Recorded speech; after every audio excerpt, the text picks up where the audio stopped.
Well, hello. I'm America's storyteller, Jeff Gould. Thanks for joining us on the live show today. And just so you're aware, and if you're new to the show, this is how it works. We'll talk for approximately an hour. We'll cut it up in the little bits afterwards and distribute it out onto all the social media platforms because we've noticed this that some people like to watch a long form show. So this is on YouTube. They can watch it live. They can watch the whole program with me and Dwayne later on. Sometimes they just want little snippets. Sometimes they just want script. Sometimes they just want audio. Sometimes they want little video things or shorts or reels. And this is what we're noticing. So the thing that's getting the most activity, I guess it doesn't really come as a surprise, are short video clips. Now, short video clips are entertaining, but don't really necessarily tell you exactly who the person is. But as we're discovering, that's how people are invited into the bigger tent. It's these little short clips that get people tantalized before they say, well, I wonder what this Jeff Gould guy is about. I wonder what I like that story is about. And we did a little experiment where we did for 31 days these little segments called Keep or Toss, and they have been going gangbusters on social media. It turns out that people really like it when a guy looks at something and tries to decide, is he going to keep it or toss it? And Booker has a couple of examples for you. Let's see what we got on our first example.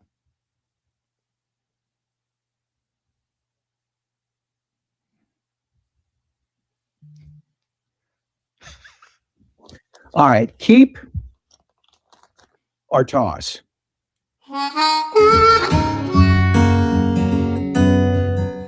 So anytime you get something that needs to be put together, they send this little bandy of stuff that goes along with it. And some of it you need and some of it you don't. The stuff you don't, well, you can either throw it away or you can keep it and then have a hard time finding it and run to the hardware store anyway. So the question is, when you get the extra bag of hardware, do you keep it or toss it?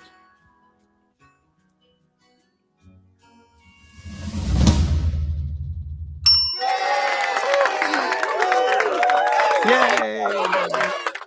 Yay! And the crowd goes wild. Of course, you keep stuff like that. Now, I have probably a box about the size of, oh, it's bigger than a bread box. Who even knows what a bread box is? I got a lot of hardware I'm still waiting to use. Here is the other example of thing that I should keep or toss. Go ahead, Booker. All right, here we go again. Keep or toss.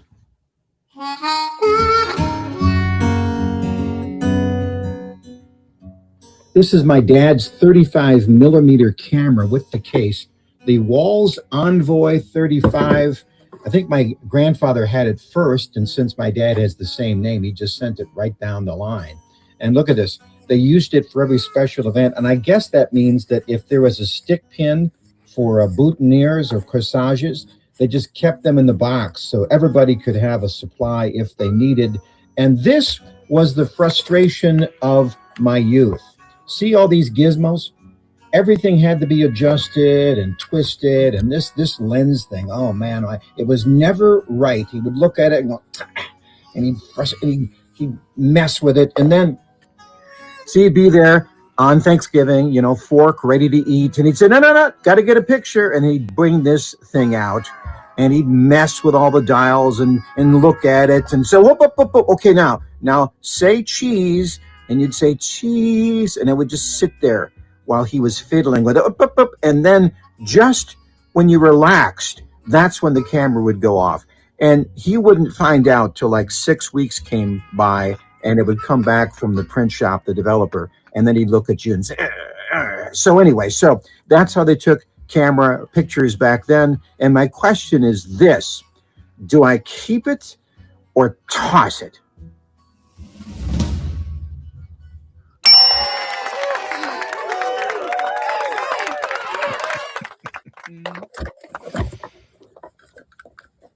I got the most comments on this. Toss it. Toss it, they said. Everybody has that same memory. Yeah, it was double print Tuesdays. You'd get this film and wind it, and every once in a while, if you were a stupid kid, you'd open up the case the wrong way and it'd get overdeveloped. And so immediately out of the gate, it wouldn't even work because you exposed it to light. And then you'd send it in, and on double print Tuesdays, you'd get the pictures back, and it was like you like this and a big sky, your eyes closed. You have no idea, unless, of course, you have some idea. So anyway, the keeper tosses. This is the plan. We'll still do it. I've got a lot of stuff around here that people are interested in, and I'll do it probably on Saturdays. I'll talk for just under 3 minutes. I'm going to run things to a clock, and I'm going to run them 2 minutes and 47 seconds. That stands for 24/7, because part of what I do is coach people. And sometimes people are interested in getting some time with me, either as an individual or a group or a company. And that's what that 24/7 symbolizes. So the 24/7s will launch every single day, and these clips will run periodically. And if you miss any of it, you should be able to go to my website, ilikethatstory.com, which is still being booked up. And also, you should be able to find it on my niche cast. I like that story through Live 365. So, all different ways. That's a little stuff that's behind the curtain. Speaking of behind the curtain, we're ready to go to our next chapter, chapter 2. All right, let's bring up Dwayne. Dwayne's been in the hurt bag. He's had some neck surgery. So if he winces or collapses or goes into a seizure, we have some fill-in clips. So don't worry, Dwayne. Don't worry. If you have sudden pain spasms, the show will still go on. And I know that's a big concern of yours. Okay. You just got back from Orlando, and it was some big home builders thing, right? The International Builder Show, the largest light commercial and residential show in the world. Yeah, in Orlando. In Orlando. Actually, the last year will be in Orlando.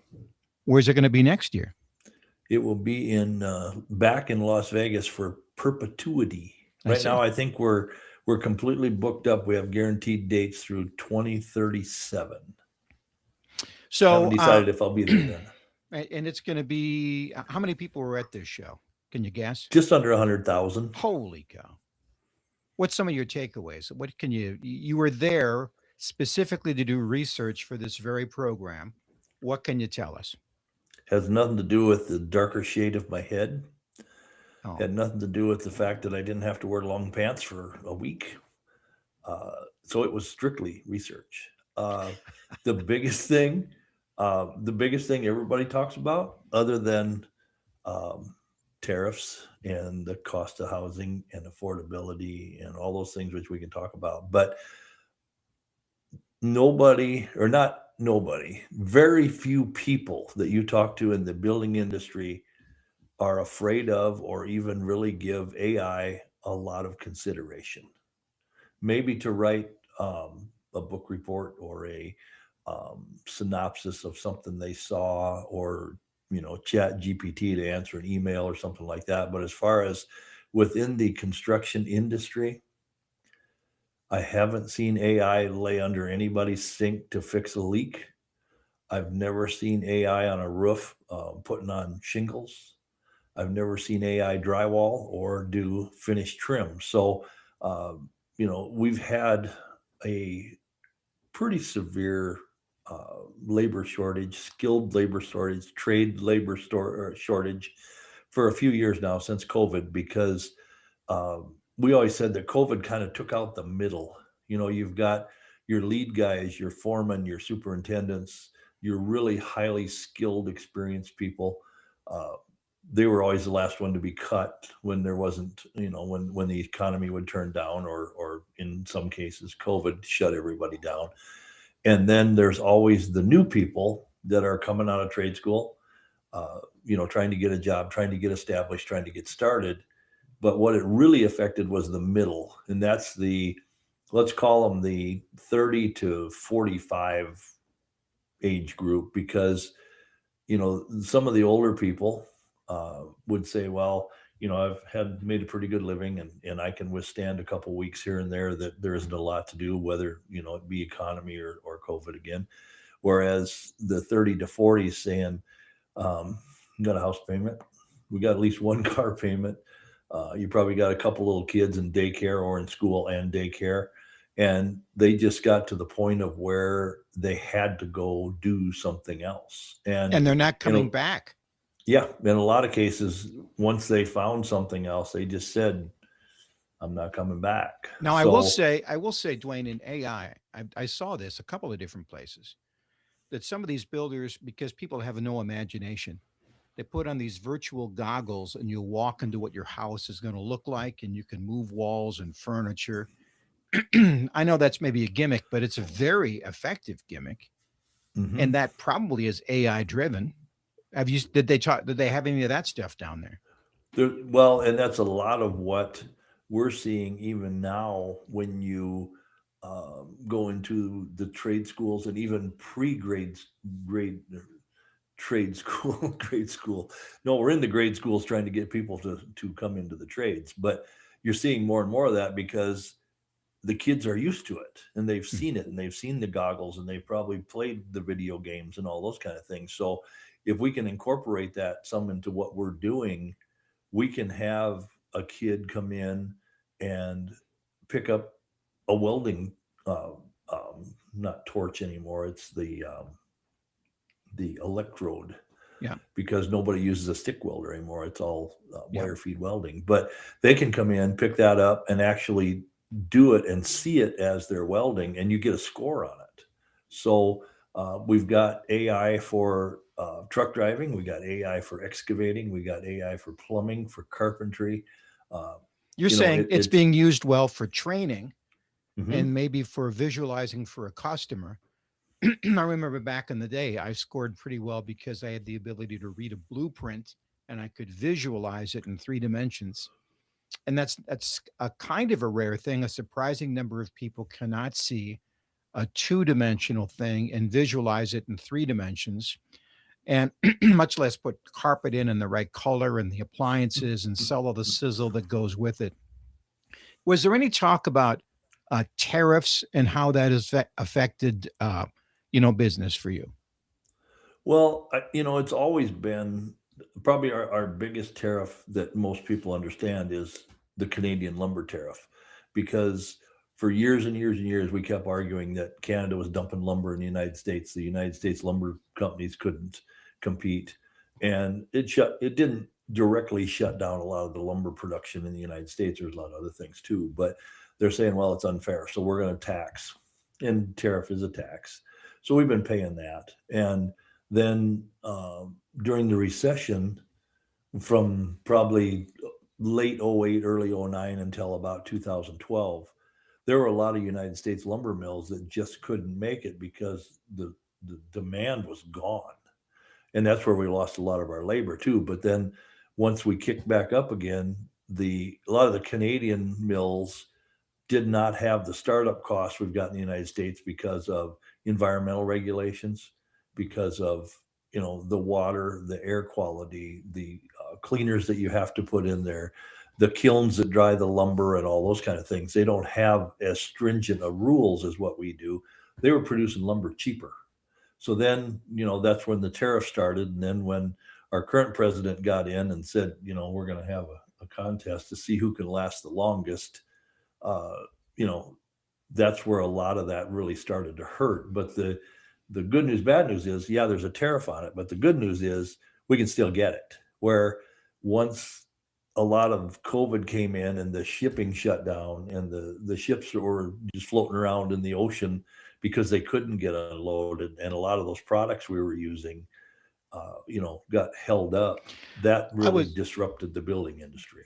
One of the things that I saw just the other day was talking to a guy. He was telling me I was going to build a house, but now I'm not going to build a house. And using my handy dandy calculator, it was $650 a square foot, which that means 1,000 square foot house would be 625 grand. Hmm. Well, okay, now maybe it was a little bit on the fancy side. It was a bigger home, but I remember pushing a pencil on this when I was considering selling this house. And I have the land in the back. Well, maybe I could build another house. 1,000 square foot house was 300 grand for a Hmm. 1,000 square foot house, which is a small house. What is the actual cost square foot house now? And is that affecting people buying a house?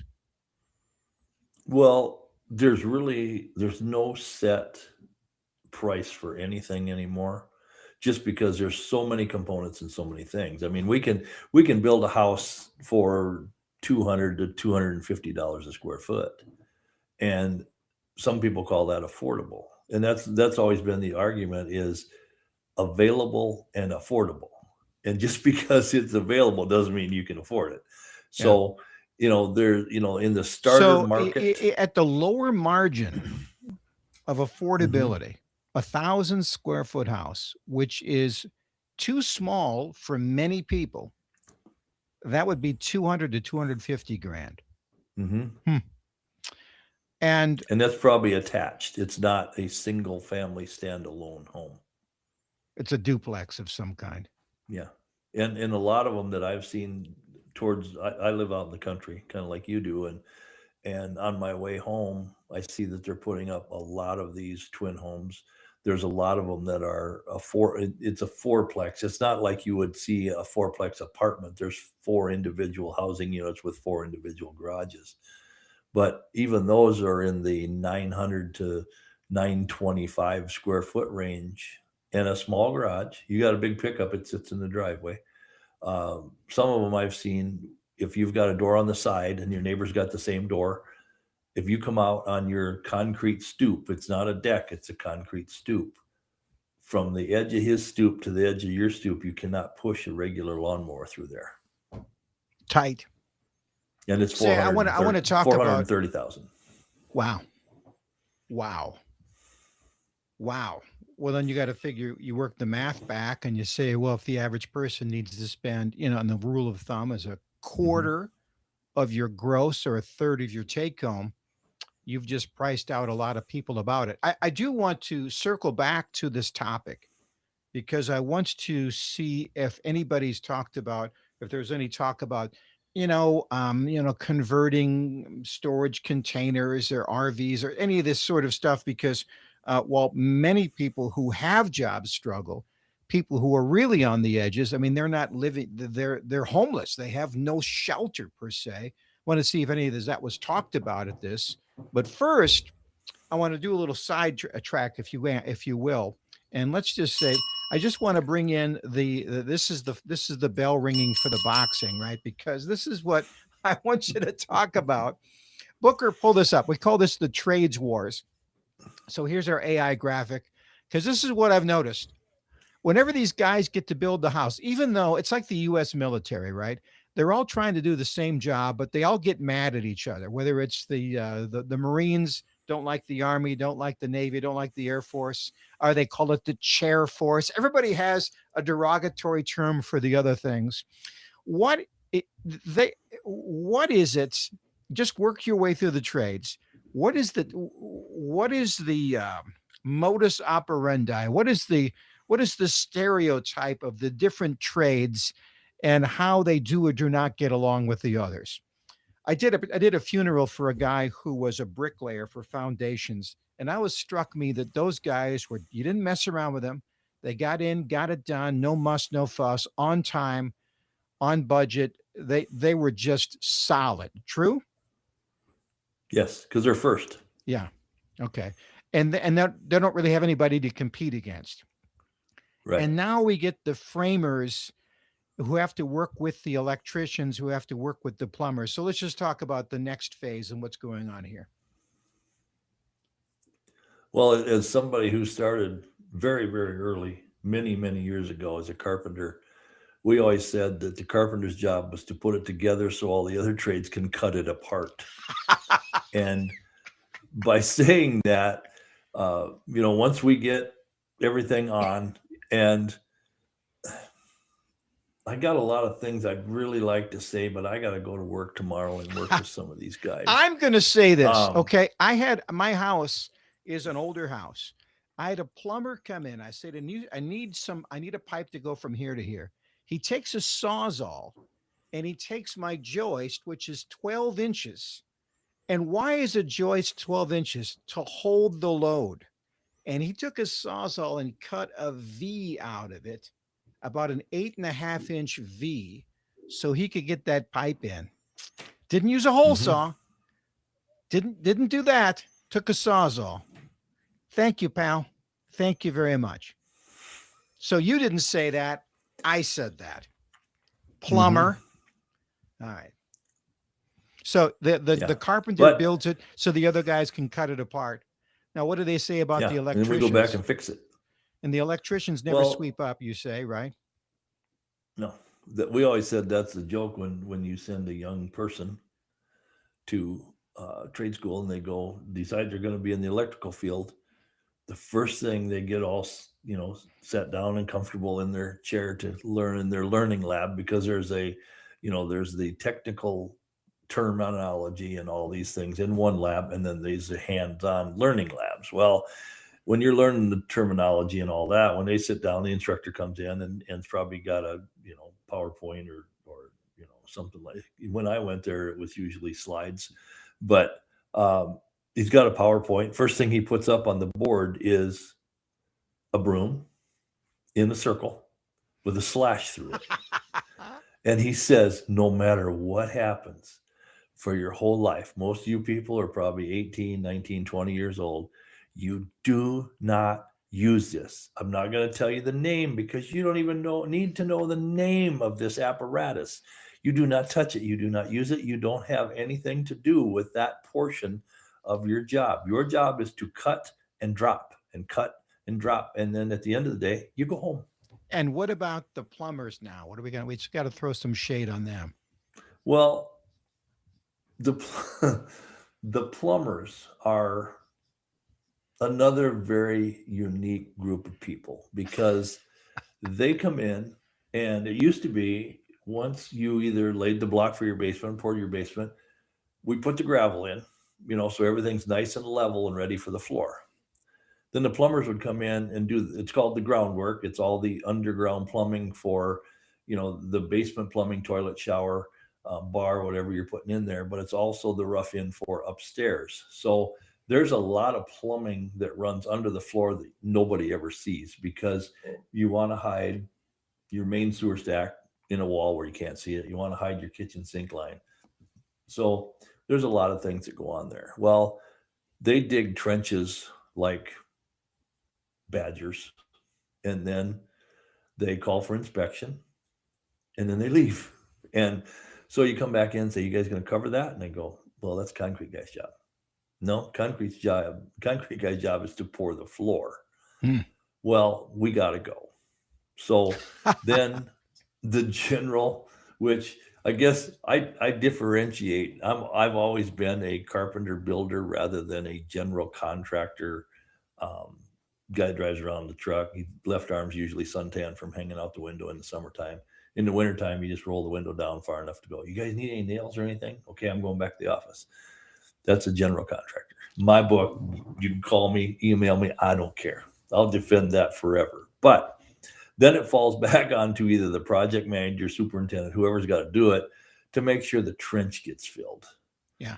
The other thing that happens now, not as much because we've got the floor trusses, which are webbed, and you can run just about anything anywhere you want to go rather than the old floor joist, because those guys would do an amazing job of just sawing up everything that was in front of them to get their pipes in. I had an HVAC. I had a furnace. This is a 130-year-old house I'm in. I had a furnace in the basement.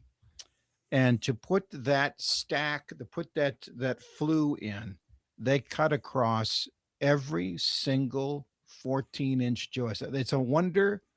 In fact, it's a miracle what this house was able to stand through for all the stuff they cut up. So that's the trades. If I'm hearing what you're saying, if you don't want to, it's sort of like this. If you don't do a job, who is going to do it? The job isn't going to finish itself. Actually, the job does finish itself. If you leave and they're on a time frame, you just have to leave and somebody else is going to do what you don't want to do. So if you don't want to fill in the trench, all you got to do is look at your watch and go, we got to go to a different Yeah, you got place. to go. Yeah. And And then the and bill maybe you shows do, up in your mailbox. and you're just a snicker or something like that, and I'll take care of it. Uh-huh. I did a Yeah. funeral once for a guy who was, they really liked him because, man, did he defend his subcontractors. But he was tough on his subcontractors. If he said, listen, if I get you on this crew, you're showing up on this date and you will get in on this date and you will get out on this date. I will clear the way. You will have free sailing. But by God Almighty, if you don't show up on this date, we're done. Well, that meant that they had to be there, but it really was easier for them because they were guaranteed that business. And he Mhm. built hotels, if I remember right. And he just took these guys. Once he got his subs and they were tight and they were loyal to him and they were obedient to him, everybody really prospered.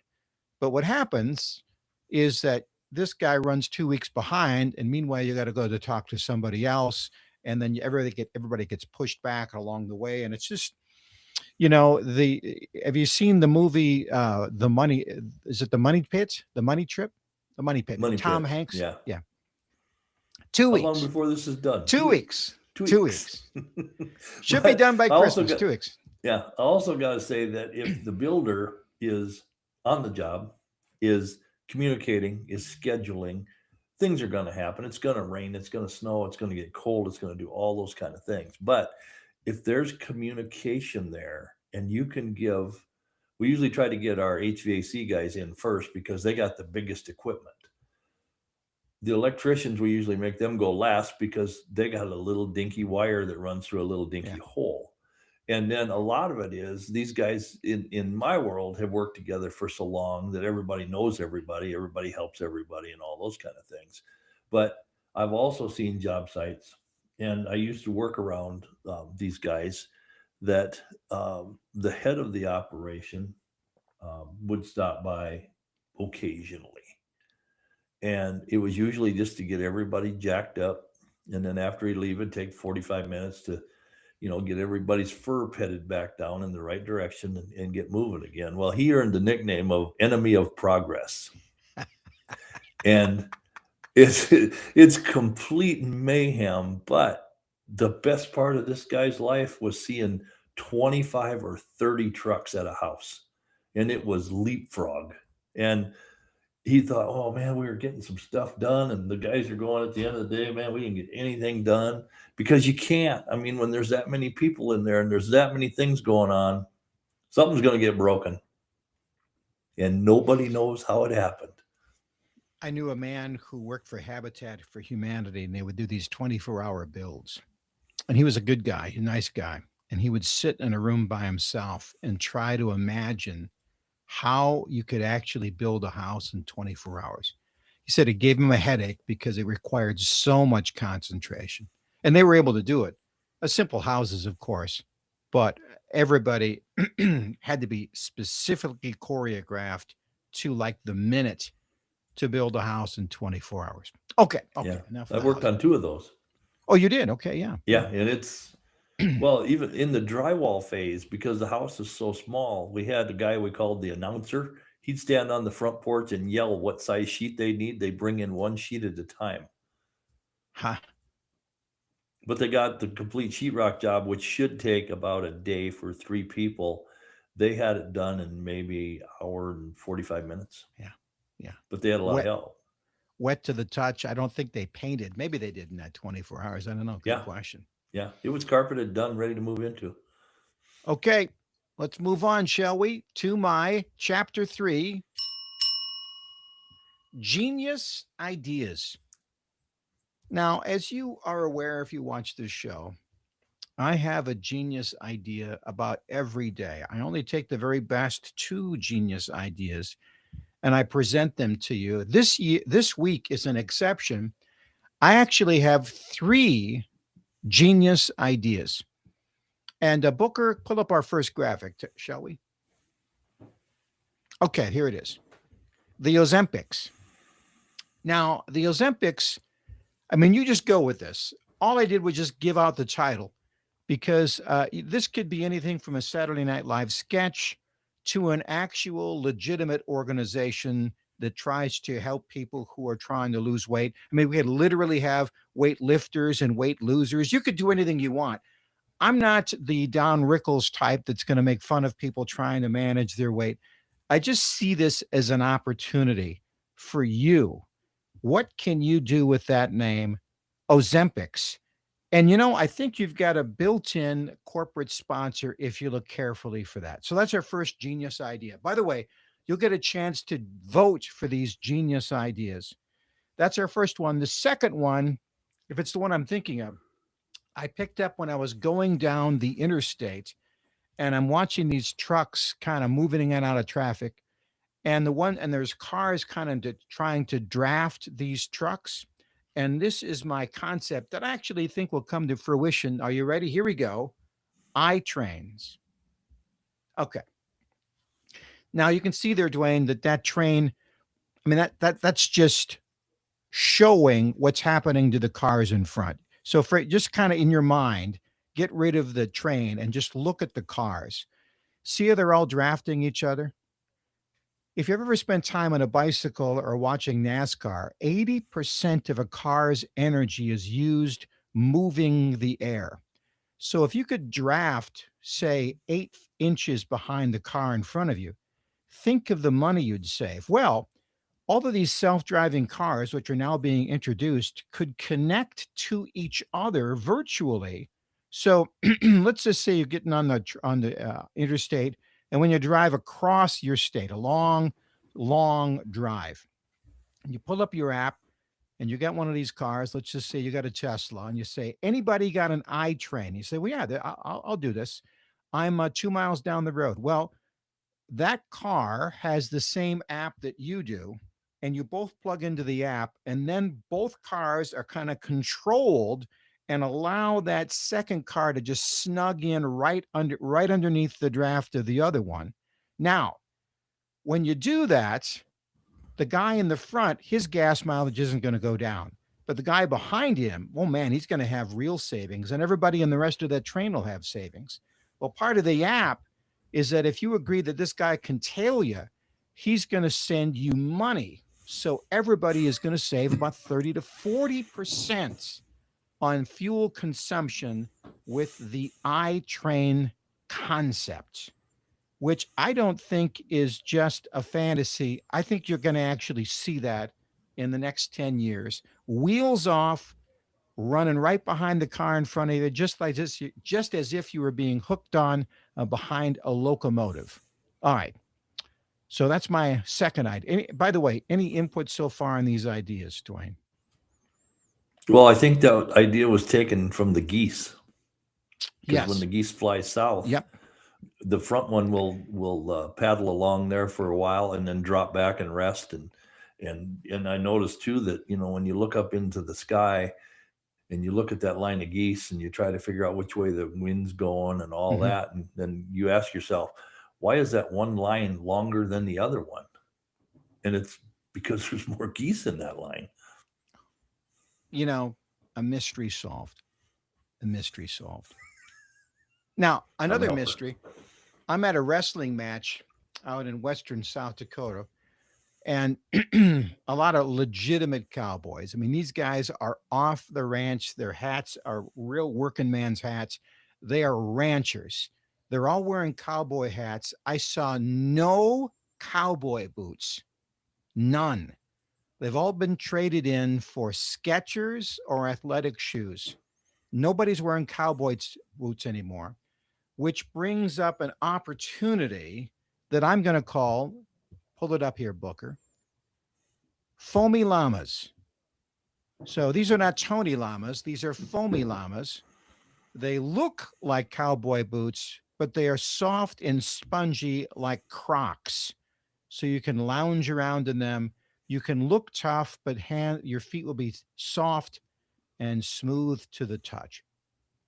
So, foamy llamas, iTrains, Ozempics, and you get a chance to vote. Now, Dwayne, your vote will not count I may ask you at the end of the show for your opinion, but you carry such gravitas in this program that if you were to vote now, you would affect that vote. Does that make sense to you?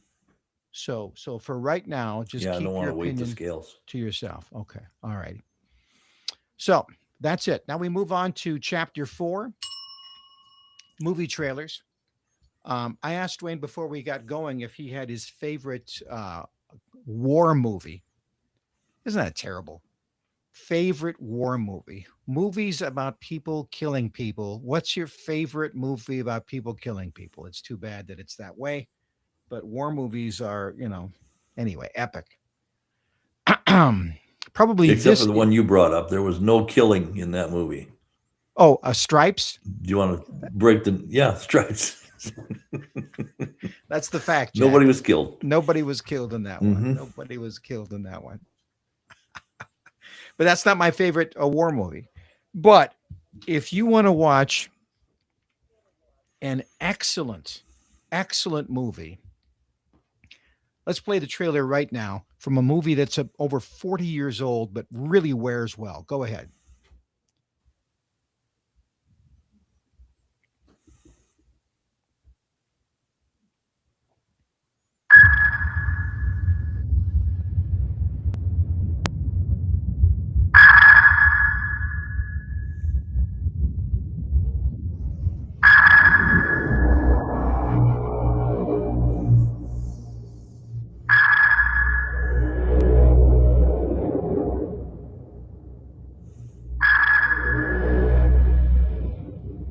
Yikes.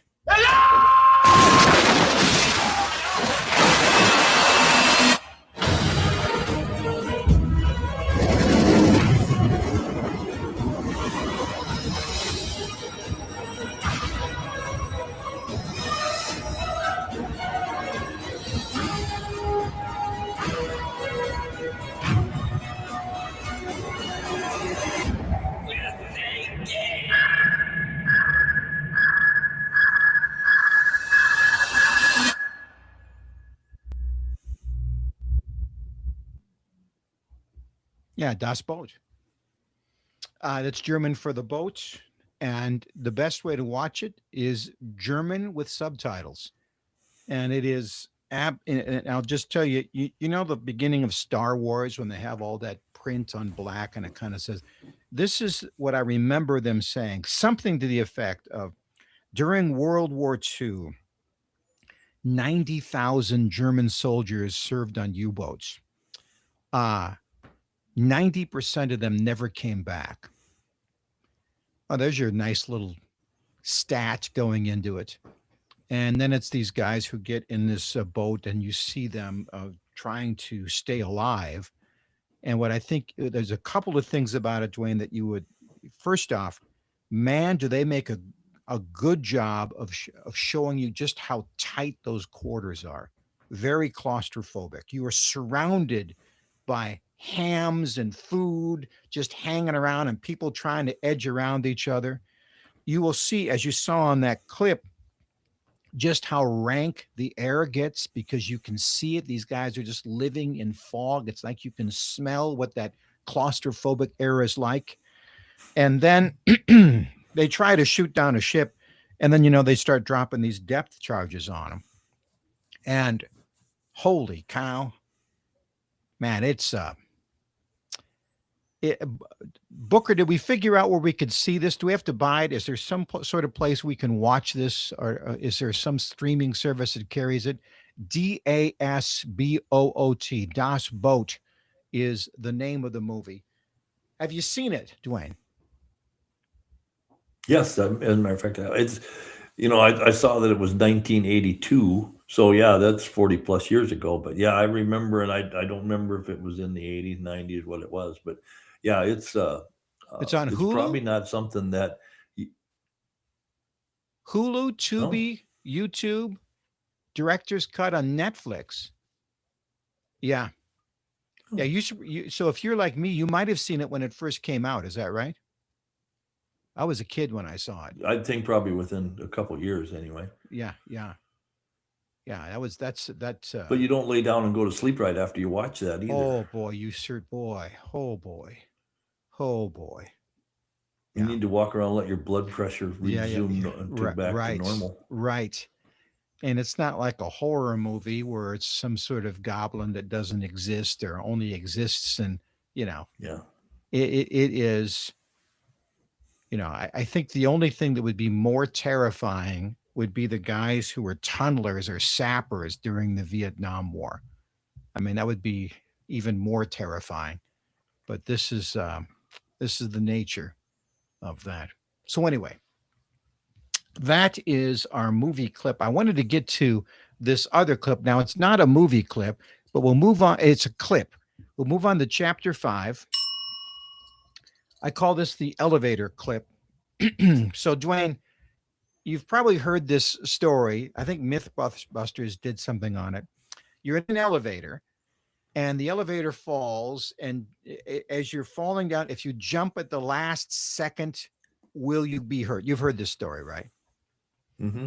Well, obviously you're going to get hurt, but I want you to watch this clip.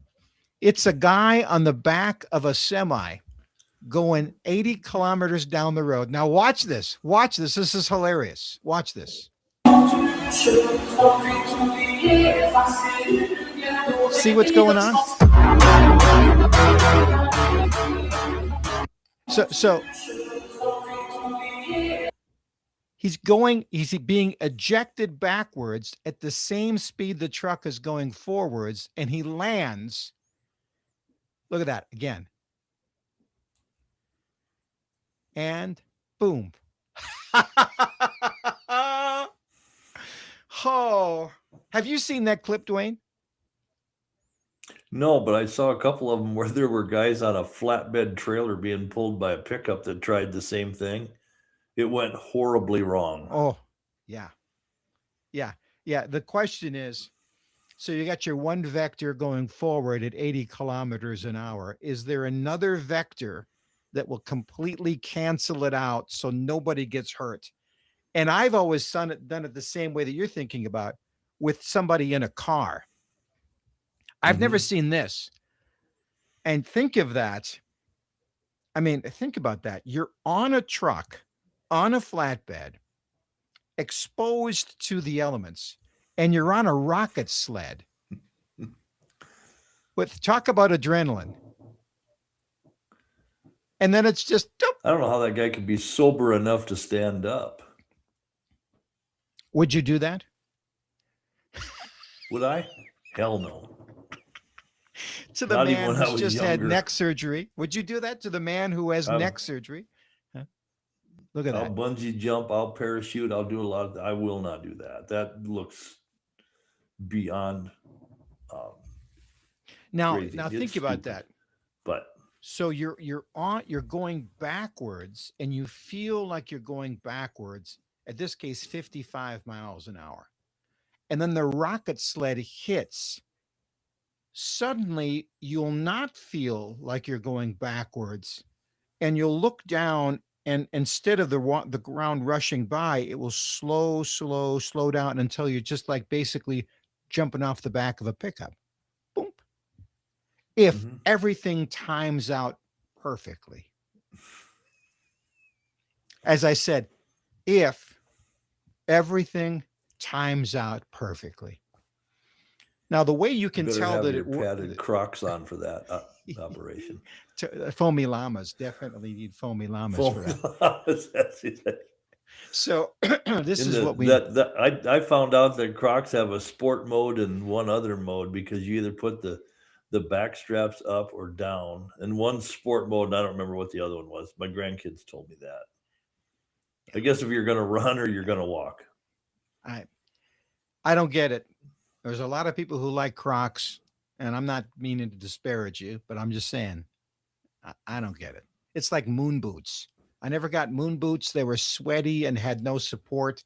I see no difference between them and Crocs. So that's the concept of the elevator clip. So I do know this. I think that particular video got, millions of views. But if it had gone Mhm. horribly wrong, it would have gotten 10 times more views than that. Right. So if you decide to do that, there's no bad side, at least in terms of viewers and clicks, if that's what you're interested in. No, If that's what you're interested looking in. for Okay. likes. So Yeah. we need to Would get that make you to an influencer then?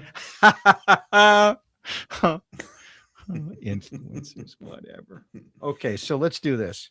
We're gonna get to the mailbag, but now is it's time for us to figure out which of the genius ideas our audience has been most enamored with. We have Ozempics, which is a play on the Olympics, only with Ozempic. We have iTrains, which is cars drafting each other down the interstate using AI technology, self-driving cars to get them nice and tight, so everybody's drafting everybody, and then saving together on the cost of fuel. And then we have foamy llamas, which are cowboy boots that are super spongy and comfortable. So even guys who have hurt their back and neck rodeoing can still wear the boots and look and have that look, that iconic cowboy look. So what did our audience? Booker's been checking on those. What did our audiences say? Foamy llamas. The foamy llamas, but I think it's the name. I think it's the name. Do you think that Tony It's Llamas would go catchy. after you if you had foamy? If you tried to go to market with foamy llamas, do you think you'd get some pushback from Tony Llama? Well, it's spelled differently That's because true. Tony Llama's only got one L. Yeah, that's true. So, Probably okay. as Did you long as you hear don't it? That copy the color or the soul or something like that. did you hear that the Utah the Utah Yetis, the Utah hockey team, wanted to be called the Utah Yetis, but the Yeti cooler people said no, which I thought was the ridiculous. Come on, talk about great marketing, but they said no. So, oh well, well, So Yeti, the fictional Yeti, is not in the public domain. Somebody can copyright that. hmm, I thought maybe if it was a name of something, I didn't know somebody could claim it, but maybe they can. it's a good point. Boy, that's great. But I'm just saying, if I was the Yeti cooler people, I'd let them use the font. I'd let them use the coolers. I'd let them use the swag. I would be all in on that. Unless the hockey team Hmm. wanted a ridiculous amount of money or something, I would totally be in on that. We'll have to find out the details. If you are with the Yeti company, let us know. If you're from the state of Utah, feel free to comment. We'd like to see your input as well. So we are getting to the end of our program. It's time for us to check the mailbag. We are now chapter 6, mailbag. All right. This is where you, the viewer, the listener, the watcher, the fan of the program, get a chance to send us questions, and then we answer those questions. What's our question? Booker's pulling it up, sorting through, no doubt, millions. Wait a minute. Is that supposed to be me? Now, I'm going to tell you something interesting, Dwayne. When they do an AI picture of you, I think it looks exactly like you. Does that look like me? No. Thank you. Right. What process do you follow when you write your novels? This is from Bill A. So, oh my, I guess he kind of looks like me. Maybe he looks like my brother. He looks like my younger brother. He looks like my brother who's 20 years younger than me. This is where you jump in and argue, Dwayne. This is where you say, no, no, he doesn't look younger than you. Okay, so this is the process. In fact, let me just pull one of these books right back here. Okay. So everybody writes books differently. This is one of the crime novels I wrote. This one takes place around the Sturgis Rally in South Dakota, and some people, and everybody's different. Some authors sit with a sheet of paper and they write an outline. And the outline says, Dwayne Bickett in this deal meets his nemesis, Al Plummer. And they're going to have an altercation over at the Smith job site. And this will mean that Susie Electrician will come in. And then we write out the whole thing. It's in an outline. And then you fill in the outline. That's one way. Other people, they just sit down and they just let her go. And that's kind of what I do. I say, well, I know generally speaking what I want to have happen. And I know generally speaking who the hero of my story is. And then at the beginning of that story, I have that person meet somebody, and I just write down what they say. In this particular case, at the beginning of this, is a guy who is in a motorcycle gang. His name is Deep Purple because he had a shotgun blast to the face when he was young, and it made a portion of his face a purple to the color, so they called him Deep Purple. And he's a member of the gang, and he's out patrolling in this little town. It's a hot day, and he sees something that he's not supposed to see, and he knows immediately what it is. It's the leader of the gang's girlfriend who has been in hiding. And she is terrified of this guy. He is going to be released from prison. He's a very bad man. And she looks at him beseechingly, saying, please, please, please, please, please don't tell him. And then he rides off on his motorcycle. And she knows, of course, that he's going to tell him. So now that's the premise. That's the beginning of the book. And you have to say, well, what's this girl going to do? Is she going to run, which is possible? Is she going to stay and then face this guy who is really not a good guy? He is a killer. Well, how can she possibly stand up to a guy who is that evil? Well, and the question of the book is, Dwayne, that was an interesting question. Could you kill somebody? Could you kill somebody in self-defense?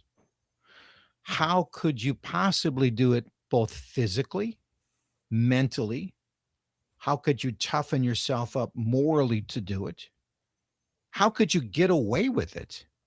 So, you would be able to get him before he gets you, but you could get away with the crime.